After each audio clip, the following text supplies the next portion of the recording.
Well, good morning. You're joining us from Eccles Auto Service, and everybody knows Bruce. Yeah, Right? pretty famous guy. Yeah, Bruce has been here for a little while, but Scott, you're kind of the main guy now.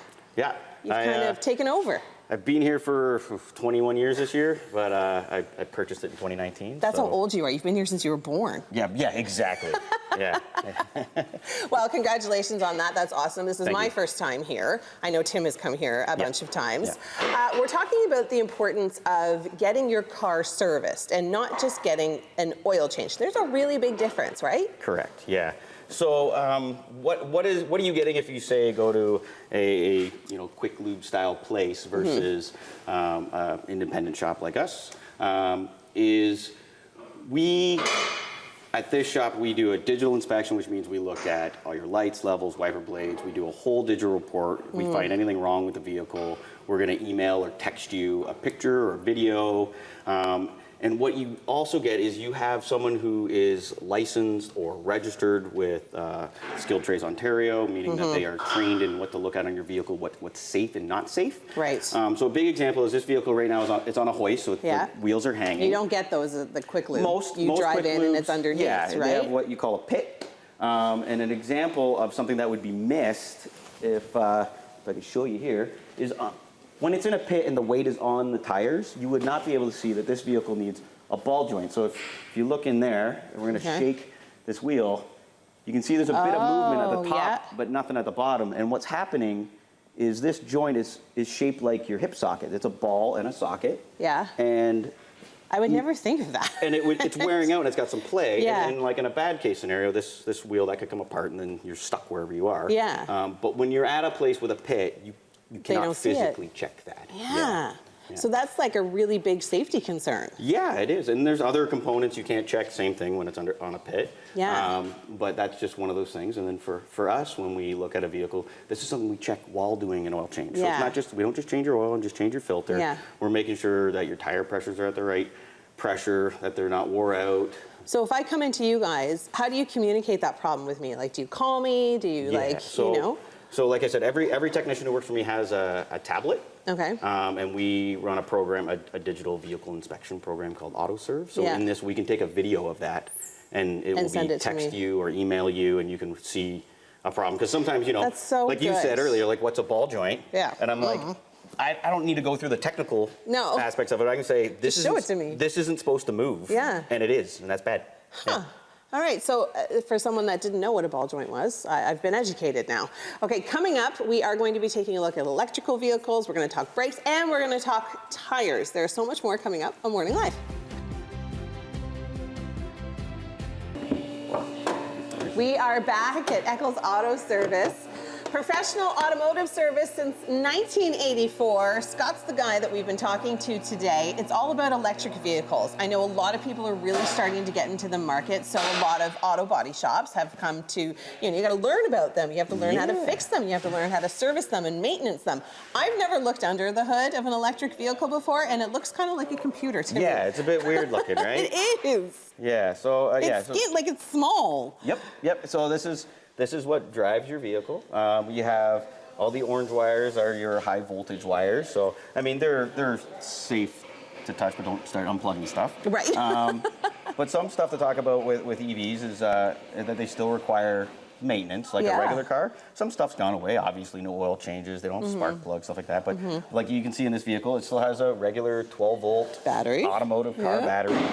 They don't want you, as a person inside your vehicle, touching anything with 600 volts going through it. So you still have all your interior stuff and your headlights and stuff are all still running off a 12-volt system. Yeah. And this particular car has 3 different cooling systems. So we have one that actually does the battery, one that does the drive unit inverter, and then that one is basically a 600-volt kettle for the heat in your car. Why is that important to have so many cooling systems? Why can't you just have one? So in this particular vehicle, so every manufacturer kind of does their own thing. Okay. On this one, the battery, it's important to keep at a certain temperature.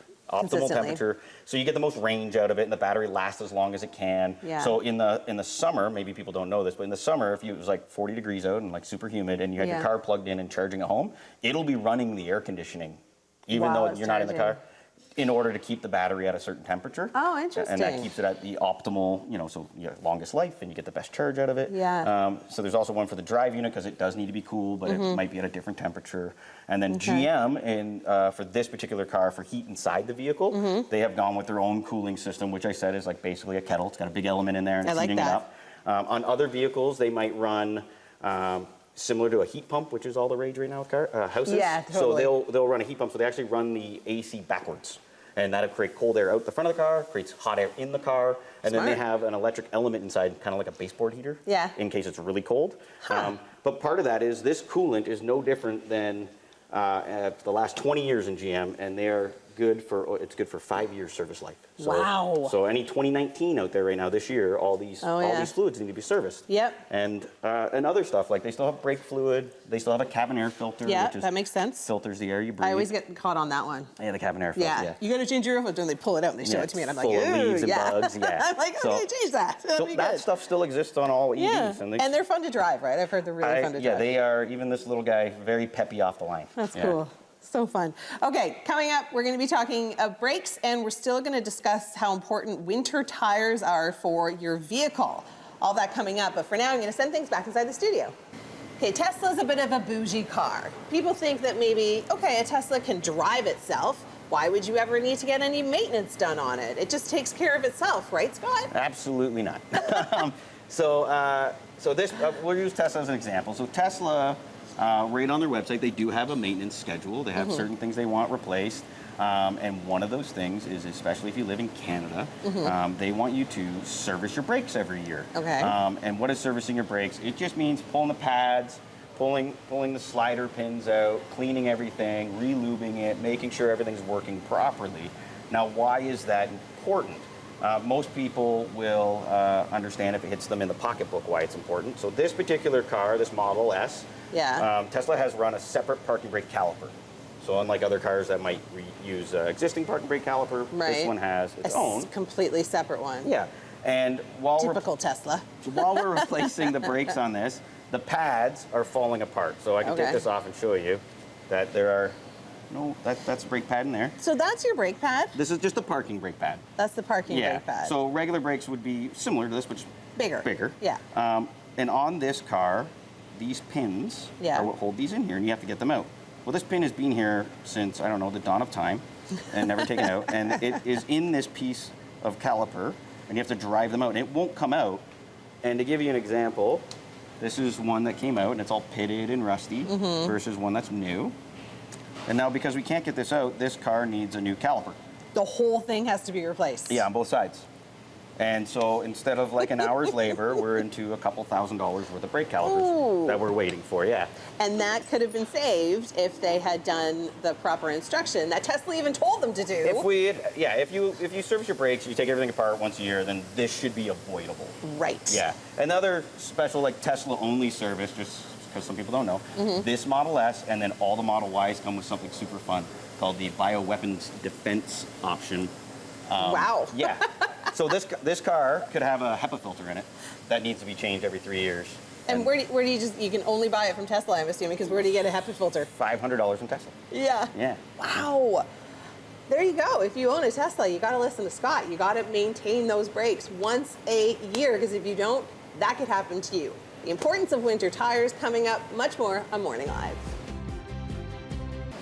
Tires, they're dirty. They get you from A to B. Why are they so important? Well, Scott, he's been telling me a little bit off camera and tricking me a little bit to think that something is not what it seems when it comes to purchasing tires. Let's go through the different tires that you have here, because they all look similar but very, very different. Yeah, sure. So the first tire we have here is what I would consider just a summer all-season tire. Okay. All-season tires in Canada are a bit of a misnomer. They should be kind of called just three-season tires. Right. You can see on this, there's like just nice flat surfaces. Not a lot of these lines, which are called siping. This is really going to give you really good dry weather traction. Not recommended for winter. Okay.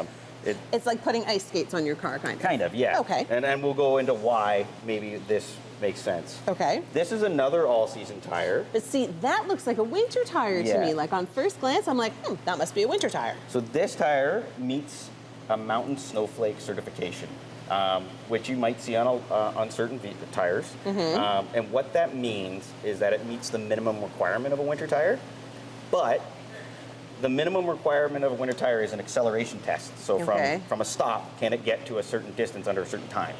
Okay? It doesn't have anything to do So with... it's not like a stop test, No. it's an acceleration test. Yes. That's weird to me. And so it doesn't take into consideration cornering or stopping or ice. Right, or anything else that's underneath. So again, while it does meet the mountain snowflake, doesn't make it a winter tire. Okay. Okay. So you would think that's more of like a, what This they is would an consider all-season. an all-season? Yep. Okay. Yep.